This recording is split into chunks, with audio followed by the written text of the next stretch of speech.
Hello everyone, this is Arslan Sahi. Today's video is going to be in English because our guest Dr. Muhammad Jubayer Momin cannot speak Hindi/Urdu. So this video is going to be in English. So today's video is going to be about SI scholarship, the Swedish Institute scholarship, one of the most prestigious scholarships in Sweden. And Dr. Jubayer Bhai is going to inform us about the details of SI scholarship, how he got this scholarship, and what should you do if you want to get this scholarship. So let the video begin. So Assalamu alaikum Zubair bhai. Walaikum salam. How are you doing? I'm doing well. I'm doing very well. Would you like to introduce yourself for friends? Yes, definitely. My name is Jubayer Mumin. I'm a medical doctor from Bangladesh. I studied medicine and public health also in Bangladesh. And then I worked for a few years in my country in public health. And then now I am studying here at Karolinska Institute. I study public health here also, epidemiology. How long did you work in Bangladesh after your studies? Oh, yes. It's a long. I must say, I worked in my country around more than 6 years, 7 years. 6 years in public health and a few years in clinical medicine. So quite rich professional background. Yes, you can say that, yes. So before applying for this scholarship, were you looking for other scholarships as well, or you just found this scholarship and applied? For me, I have been applying for this scholarship for many years. I was in fact a fond of this scholarship. For me, life was not that much easy. I applied for this scholarship for 5 times in last 6 years. I applied for this scholarship for the very first time in 2018. Okay. And then applied every year, except on the year of 2020. Then that year I had some professional busyness that much due to the COVID. I could not apply. So after 5th attempt, I got the scholarship in 2023. What was the problem? The scholarship you were not awarded, or the visa problem? No. Visa, if you get this scholarship, you will definitely get a visa. Okay.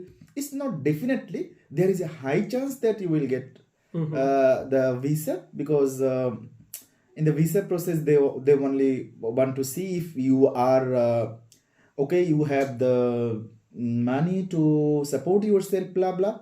But as you get a scholarship, there will be no issue.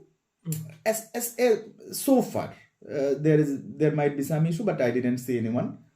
And but the issue is that I didn't get the scholarship. Every year I applied, I got accepted to some of the universities, but I didn't get the scholarship. So there might be many reasons like why I discovered why I didn't get the scholarship. How did you hear about this scholarship? Oh, that's a good story. There is a scientist who is now working in Australia. So he is from my country. He studied in Sweden, and then he went to Oxford for his PhD. Then he is now a scientist in Australia. He's a very kind person, but he is also active in social media. So tell me, you are watching the video in YouTube. It was his written post. That time video was not that much popular. People used to write. So I came to know about this university and this scholarship from an alumni of this scholarship, also this university. And what motivated you to take the scholarship? Take the scholarship is, I get the scholarship and I take it. But what motivated me to apply for this scholarship is that once I came to know about this scholarship and the university, I explored in the internet about this scholarship and also about the university. So far, I discovered that quality of the education in Sweden is really good. That I assumed before, and now I see this. Yes, really, it matters. The quality of the education is really good here. The other thing is that this scholarship will not only give you The tuition fee, not only the stipend, also a very congenial environment and a network to get connected with other alumni. So this is why not. What are the requirements or eligibility criteria for this scholarship? For this scholarship, requirements are like very general. The general requirements are that you have to get admitted into some Swedish universities in a master's program. This is scholarship for only for master's program, not for PhD and not for bachelor program. The first thing, and the second thing is that they want to have you at least 2000 no 3000 hours work experience. So like if you are really fresh graduate and you don't have any work experience, you might not be eligible to apply for this. However, there is a chance that if you even work voluntarily, even with some social civil society organizations, that will also count. So you must have 3000 hours work experience. This is the most important eligibility criteria for application for this scholarship. Competition for this scholarship, like Oh my god! So like this the competition for the scholarship, if you ask me, it's really high, really high. Like this year only 280 some people, like less than 300 people got the scholarship. for whole Sweden, not for just Karolinska No, Institute. not for Karolinska, for whole Sweden. Yeah, Like the let's Swedish make this- Institute scholarship for global professionals. So whole Sweden, from the whole 41 countries, 41 or 40. I forgot. Yeah, there is Like, a list of the countries. there is a that list can- of countries that can from the apply. whole world, like the eligible countries. Only less than 300 people got the scholarship. Were you the only SI scholar in your class, or there are No. In my class, there are other four also.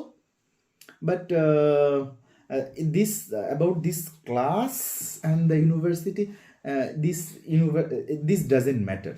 It is just incidental that we are many people in our class. Okay. So is there any program specification, like only these programs or educational backgrounds will get this scholarship? No, it doesn't matter even.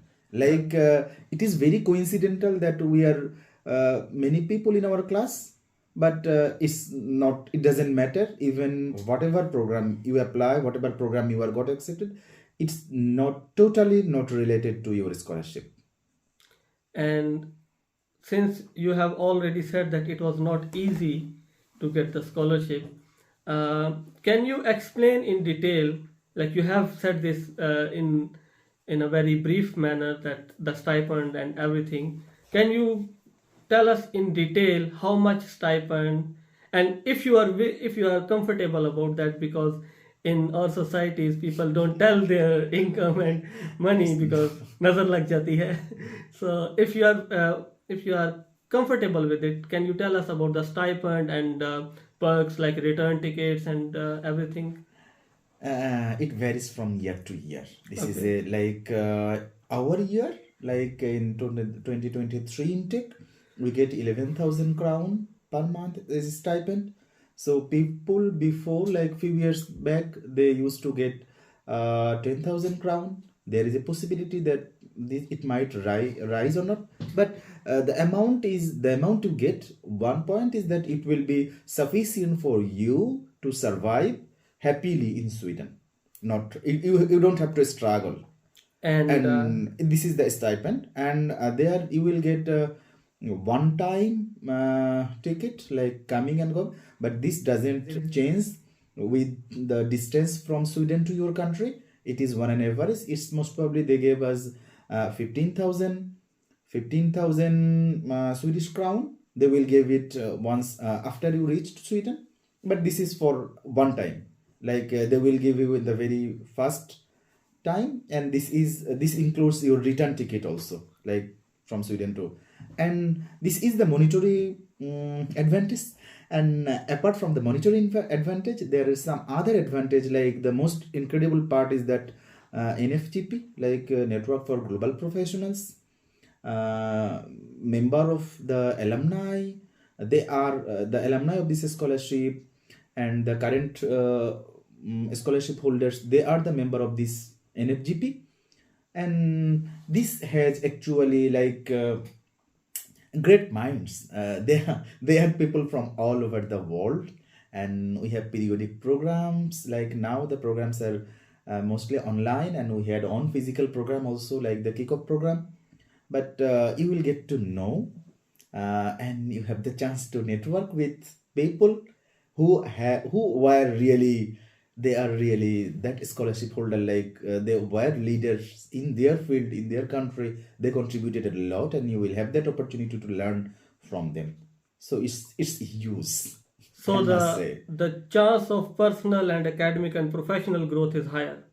Is highest, not higher. Like in terms of Sweden, any scholarship in Sweden, this is the highest opportunity. Like if you get some scholarship from your university, this is confined to your university network.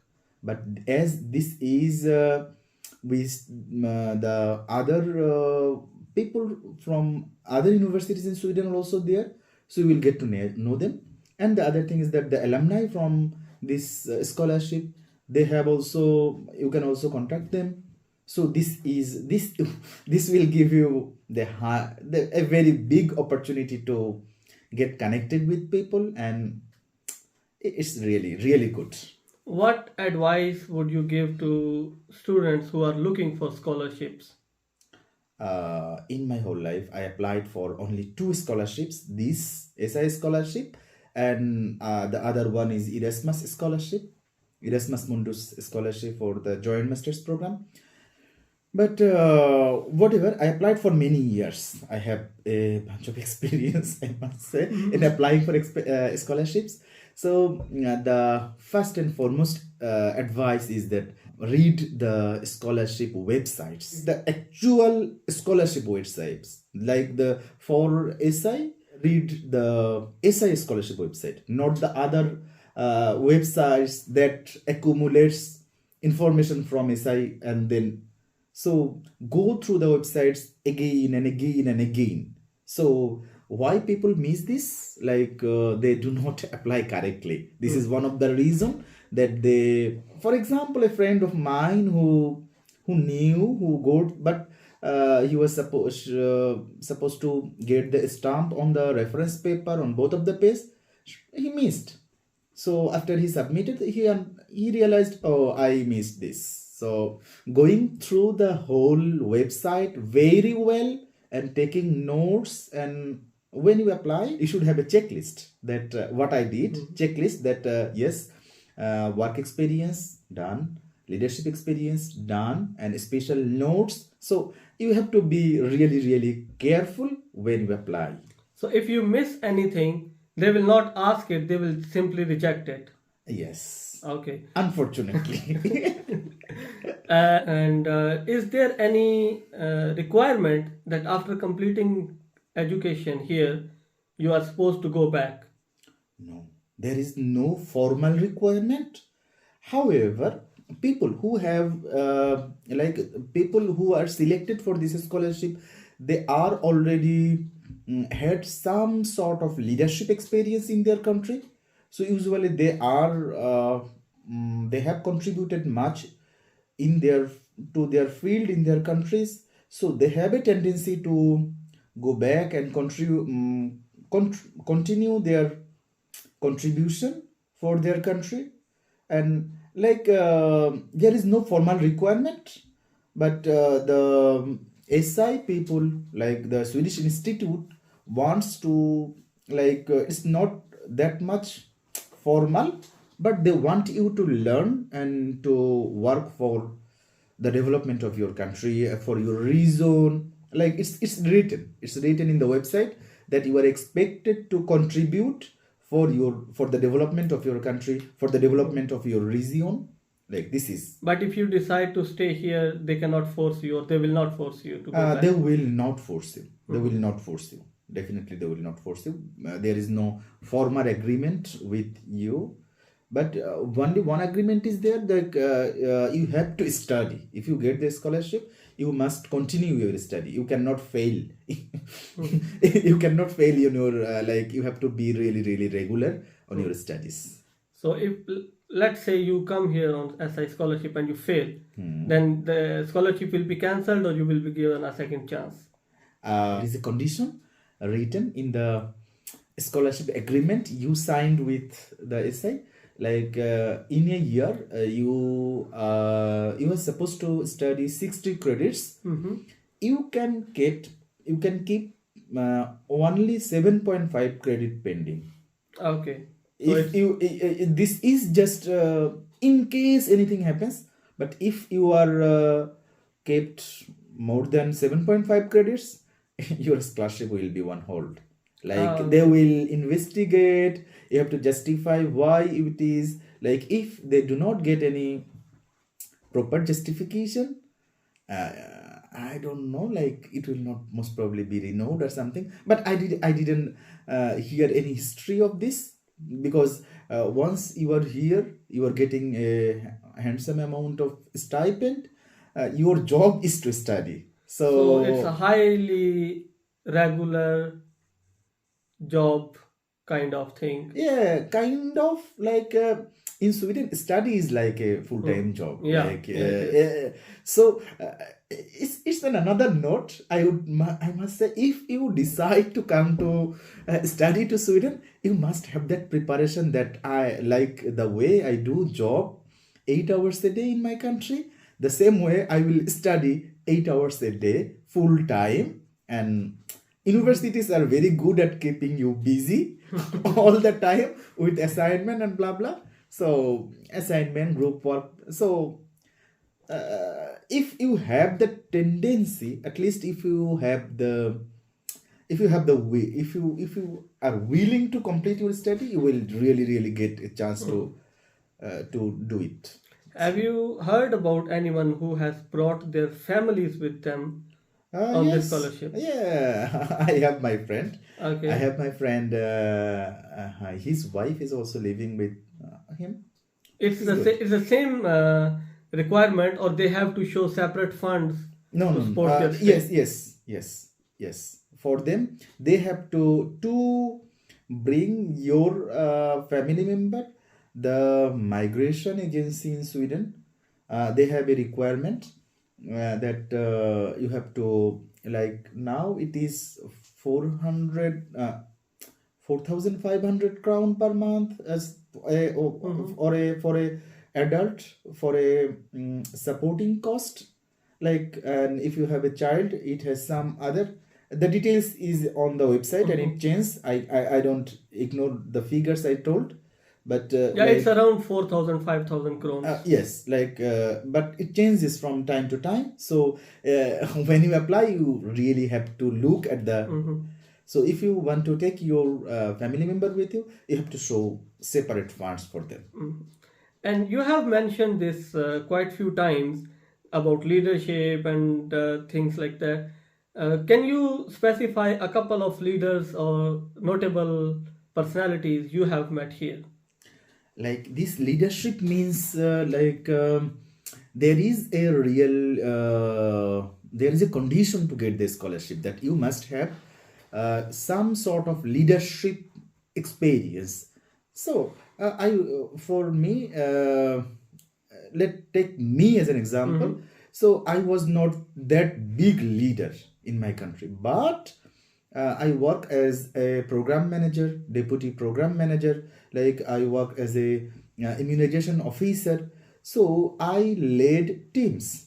I conducted programs. So like some sort of leadership experience, leading a team, managing a project. This type of leadership experience are mandatory to get the scholarship, because you have to submit to them that you did some leadership experience. That leader doesn't mean you have to be the CEO of a company. It doesn't mean like you have to lead people, you have to lead some groups or blah blah. And some other people, like I know some of my friends who they themselves established some NGO or some sort of clubs or some sort of social movements that contribute to the SDG. This is very important. Another thing I forgot to mention, like all your contribution in your work experience and leadership experience, they must be related to the one of the sustainable development goals. This is very important. So, coming to the end of our discussion, do you think if I missed something and you can add, Uh, like we talked about background, requirements, the stipends, and everything? one thing is that like when you apply, the instructions in the form you have to submit, like you have to submit the your work experience, your leadership experience, and letter of references. So the forms, they have really very concrete, very clear and concise instructions how to fill them up. So one advice, that please uh, read them very very carefully, because if there is something missing or some, you will be automatically disqualified, you will not even be assessed further. This is important. If I put your Instagram link or something in this video, and those who apply for this scholarship, can they write to you for instructions or for suggestions? Yes, they can write to me. I would love to help them, but I will help them on On on your those issues. availability? On my availability also.